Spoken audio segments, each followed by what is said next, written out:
Welcome to Nightmare Fuel Stories. Don't forget to like and subscribe if you enjoy the stories.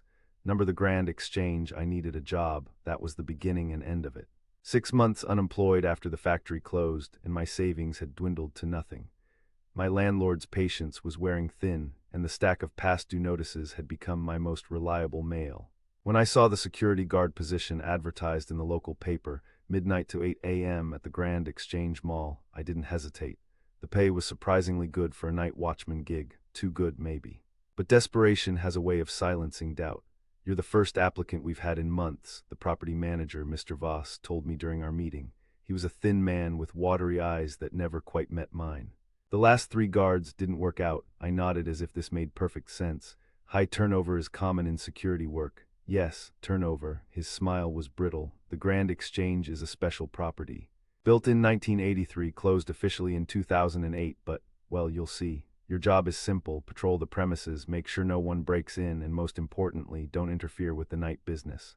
Night business, Mr. Voss slid the contract across his desk. Some of our tenants maintain unusual hours. It's an arrangement that's been in place for some time. You'll just need to walk your rounds and log any incidents in the security book, nothing more. I should have asked questions. I should have wondered why a supposedly abandoned mall needed security at all, let alone why it would have night business. But the number at the bottom of the contract, $25 per hour, silenced those thoughts. I signed. My first night at the Grand Exchange began with a brief tour. Mr. Voss handed me a heavy ring of keys, a flashlight, and a security logbook before leading me through the employee entrance. The mall has 3 main corridors and a triangle layout with the food court at the center, he explained as we walked.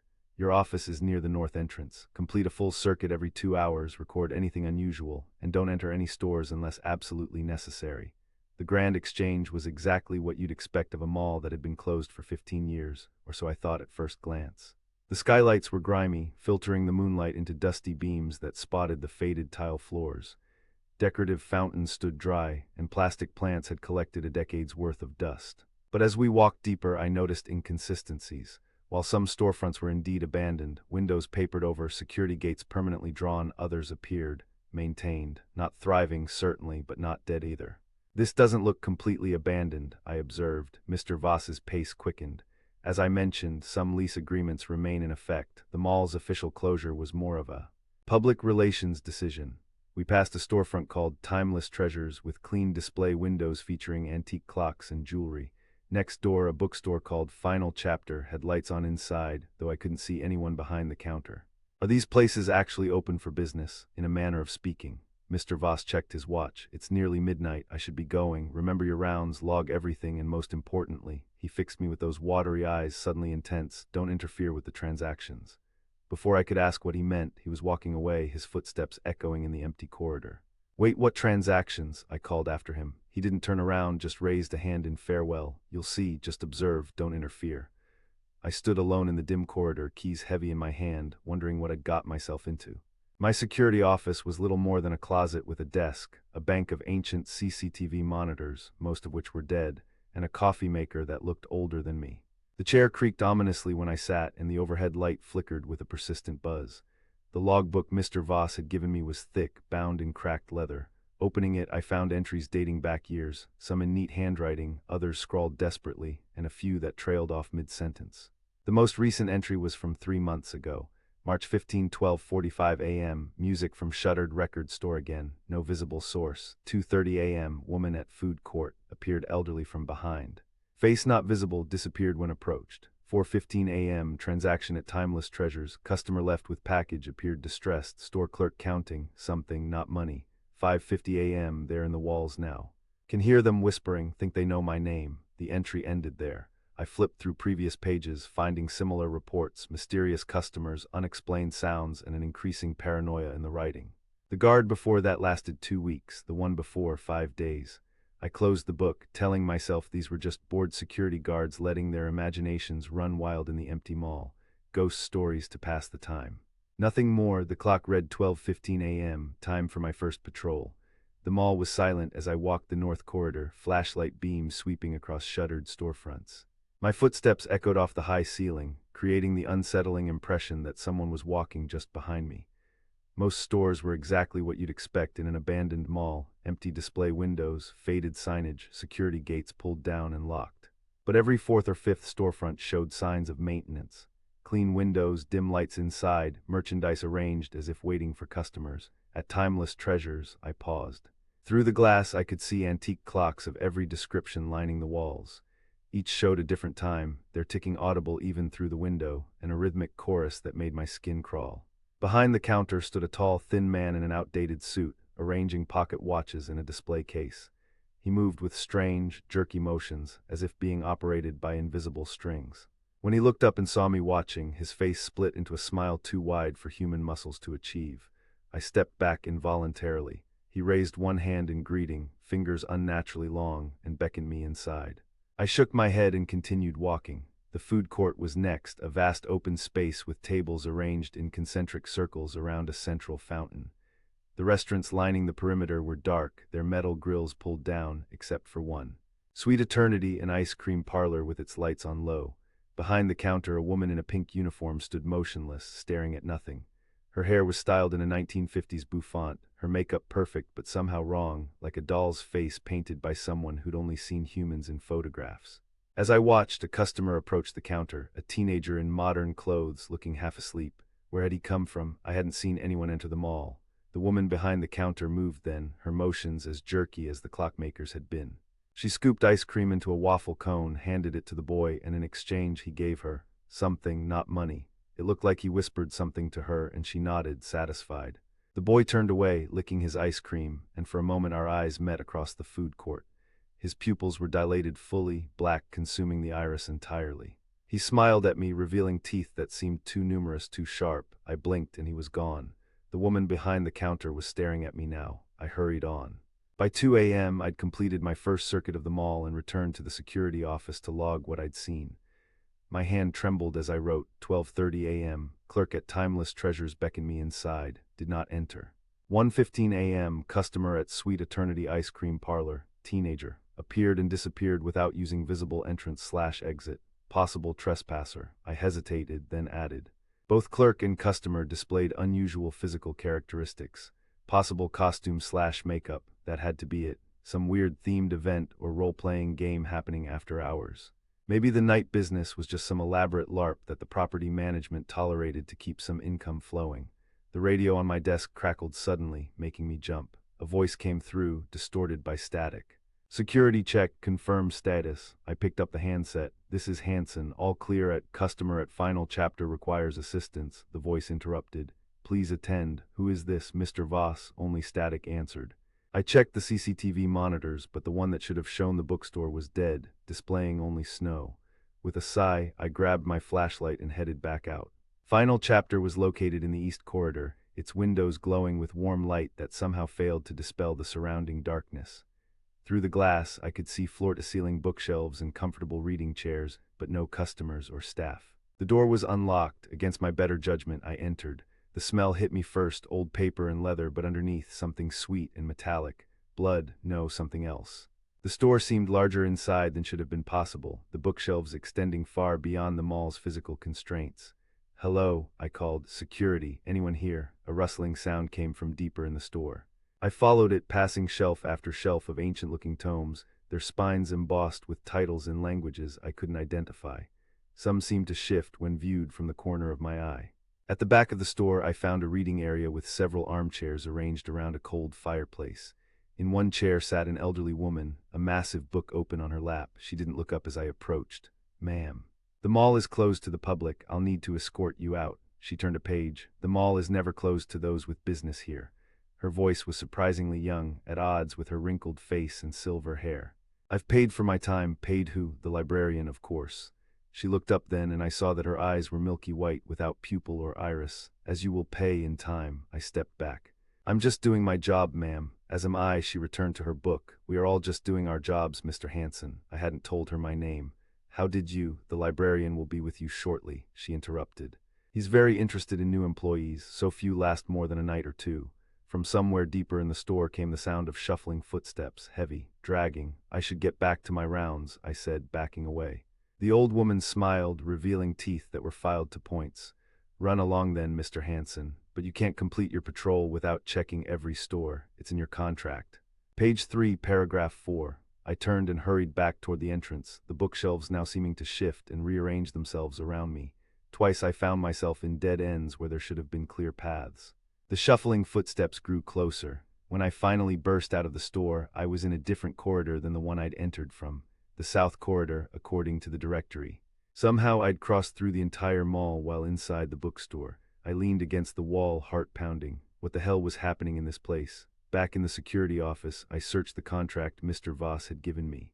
The old woman was right, page 3, paragraph 4. Employee agrees to complete full inspection of all leased premises during each patrol, including but not limited to interior spaces where accessible. Failure to complete inspections constitutes breach of contract. I'd have to go into these stores, all of them. The logbook beckoned, and I recorded my experience at final chapter, trying to make sense of it. Perhaps the store connected to another part of the mall through some back room. Maybe the old woman was a former employee with keys. None of the explanations felt right. The clock read 3:30 a.m., time for my second patrol. This time I forced myself to enter each store that showed signs of operation. At Vinyl Resting Place, a record store with posters of bands that had never existed, I found shelves of albums whose covers changed when I wasn't looking directly at them. The clerk, a young man with unnaturally long fingers and holes where his eyes should be, asked if I was browsing or trading. I left without answering. At Perfect Fit, a clothing boutique, mannequins turned their heads to follow me as I walked past. One was wearing a security guard uniform identical to mine, a name tag reading HNSEN pinned to the chest. It hadn't been there when I first looked. Each store was impossible in its own way, spaces too large for their frontage, merchandise that changed or moved when not directly observed, employees with subtle wrongness to their features or movements. And in each one I was recognized, expected. The new guard, they'd say, nodding as if confirming something. We've been waiting to meet you. By the time I reached Sweet Dreams, a mattress store near the west entrance, I was shaking. Inside, king-sized beds were arranged in neat rows, each with different bedding. No price tags, no sales signs, just beds extending far back into impossible space. The salesman approached, walking with a gait that suggested his knees bent in the wrong direction beneath his slacks. "Looking to trade some sleep, sir?" he asked, his voice like gravel. "We offer excellent terms, years for minutes." "Very competitive. I'm just doing my patrol," I managed. "Ah, the new security guard," he smiled, revealing a mouth full of flat gray teeth. "Your predecessor was a valued customer, traded away quite a lot of sleep. Almost all of it in the end. On the nearest bed I noticed a shape beneath the covers, human-sized, unmoving. "Is someone there?" I asked, pointing. "Just inventory," the salesman said, still smiling. "Returns, failed transactions." "Nothing to concern yourself with." The shape under the blanket moved slightly. A hand, withered and pale, slipped out from beneath the covers, fingers grasping at air. I backed toward the door. "I need to continue my rounds, of course. But do come back when you're having trouble sleeping. Everyone does eventually. This job, it wears on the mind." I practically ran from the store. By 5 a.m., I'd seen enough to know that the Grand Exchange was no ordinary abandoned mall. Whatever night business happened here, it wasn't anything that could be explained by rational means. I sat in the security office, trying to make sense of what I'd seen. The logbook was open before me, my entries becoming increasingly frantic. 3:45 a.m., clerk at Vinyl Resting Place has no eyes. Merchandise changes when not directly observed. 4:10 a.m., mannequin at Perfect Fit wearing uniform with my name. Wasn't there initially. 4:30 a.m. Sweet Dreams mattress store, salesman offered to trade sleep. Someone slashed something alive under blankets on display bed. 5 a.m., all clocks in mall showing different times. None match my watch. Lost time. I checked my phone. No signal, of course. The time displayed was 3:15 a.m., nearly 2 hours behind my watch, which was correct. The CCTV monitors flickered, and for a moment I saw myself on one of the screens, not sitting in the office but walking the north corridor. The image was grainy, the timestamp reading 2:30 a.m., hours ago. But as I watched, the me on screen turned and looked directly at the camera, smiled with too many teeth, and waved. The monitor went to static. I needed to get out. Contract or no contract, this place was wrong in ways I couldn't articulate. I grabbed my keys and headed for the employee exit. It wasn't there. Where the door should have been, I found only a blank wall. I tried the north public entrance instead, but the glass doors were locked, the world beyond them showing not the parking lot but a swirling gray mist. Increasingly desperate, I tried every exit marked on the mall directory. Each was either locked, missing, or opened onto impossible spaces, storerooms that looped back to corridors, emergency stairs that climbed endlessly upward, service tunnels that twisted back on themselves. The Grand Exchange had no intention of letting me leave. By 6 a.m., I was back in the food court, sitting at a table, trying to calm my racing heart. The ice cream parlor was still open, the woman behind the counter watching me with her doll-like eyes. "Coffee?" she asked, her voice crackling like an old record. "On the house, for the new guard." I shook my head. "You should eat something," she insisted. The others all did, eventually. "Get so hungry walking these halls night after night." "I'm just here until 8, I said. "Then I'm gone." She laughed, the sound like breaking glass. "Of course you are, dear. That's what they all say." From the corner of my eye, I saw movement, customers entering the food court from corridors I'd just checked and found empty. They moved wrong, some too fluid, others too jerky, as if they weren't quite solid or were being operated by unskilled puppeteers. They took seats at tables, not eating or drinking, just watching me. "What is this place?" I asked the ice cream server. "What are you people?" "We're just businesses serving customers," she said, her smile widening impossibly. "The Grand Exchange provides a marketplace for specialized transactions." "What kind of transactions?" "Time, memory, dreams, potential, all the intangible assets humans possess but rarely value properly." She gestured at the watching crowd. "These good people have all found something worth trading for. Some want youth, some want forgotten knowledge, some want to forget. We facilitate."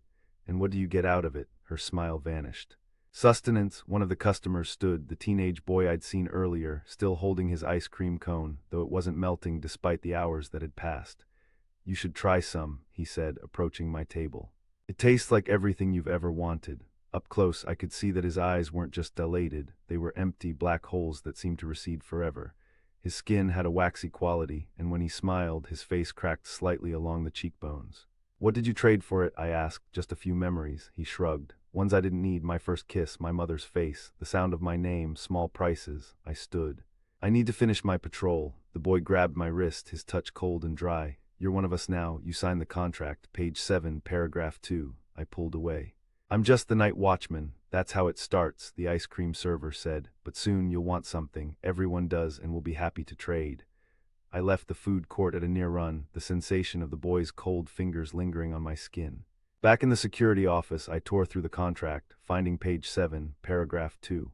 Employee acknowledges that continued presence on premises constitutes acceptance of the Grand Exchange's metaphysical jurisdiction and consent to standard soul-binding protocols as established in the Compact of 1983.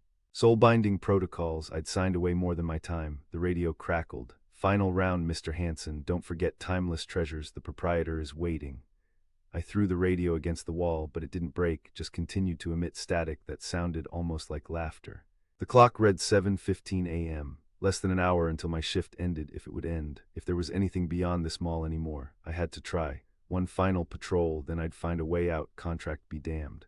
The corridors were busier now, customers moving between stores with packages and bags, all of them wrong in small ways, too tall, too fluid, missing reflections in the darkened shop windows. None spoke to me, but all watched as I passed, some licking lips that stretched too wide, others clicking teeth or talons together in anticipation. At Timeless Treasures, the door swung open as I approached. The clockmaker stood behind his counter, still arranging watches, though now I saw they contained not gears and springs but tiny, beating organs that might have been hearts. "Right on time, Mr. Hanson," he said without looking up. "Or perhaps not. Time is negotiable here." The clocks on the walls all showed different times, their ticking now synchronized into a rhythm like a heartbeat. "What do you want from me?" I demanded. "Want? Nothing you aren't willing to trade." He finally looked up, his eyes like polished buttons. "The question is, what do you want? More time? We can arrange that. Different time? Also possible. Your time is quite valuable, especially now that you've bound yourself to us." I didn't agree to anything, but you did. He pulled out a ledger, opening it to a page where my signature glowed faintly red. "And now you're part of the exchange, the night business."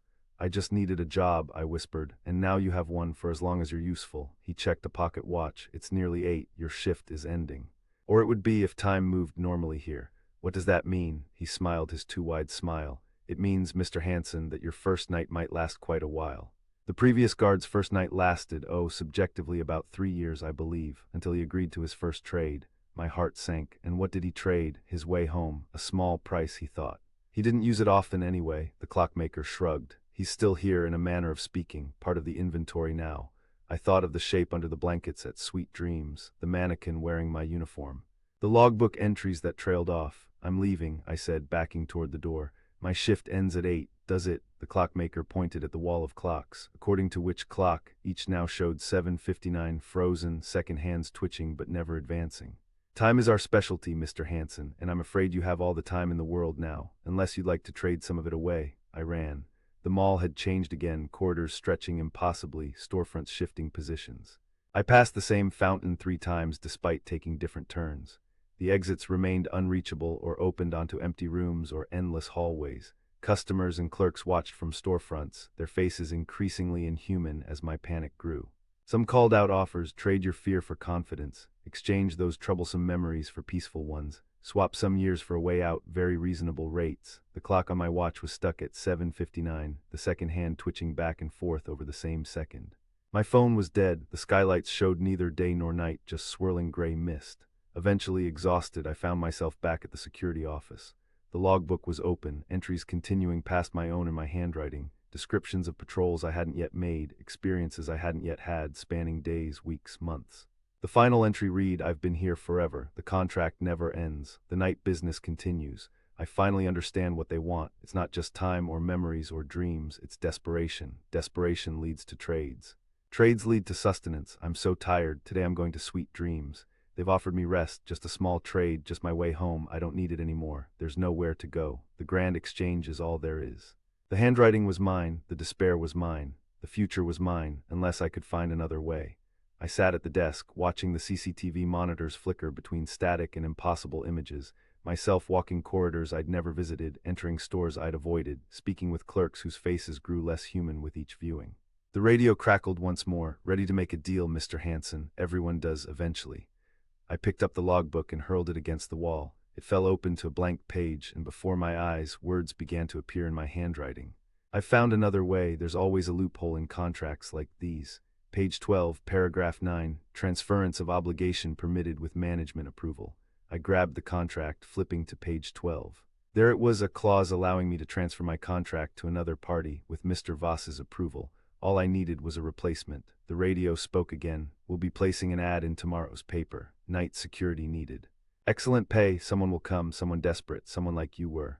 I looked at the CCTV screen, now showing the employee entrance where I'd first arrived. Mr. Voss was there, greeting a nervous-looking woman with a folder of resumes and hope in her eyes. My replacement, my way out. All I had to do was show her around, hand over the keys, let her sign. I stood, straightening my uniform. The mall would let me reach the entrance now, I knew. The stores would behave just for a little while, just long enough. Coming to meet the new hire, the radio asked. I picked it up. Yes, I answered. I'll show her the rounds. As I left the office, I caught my reflection in the darkened CCTV monitor.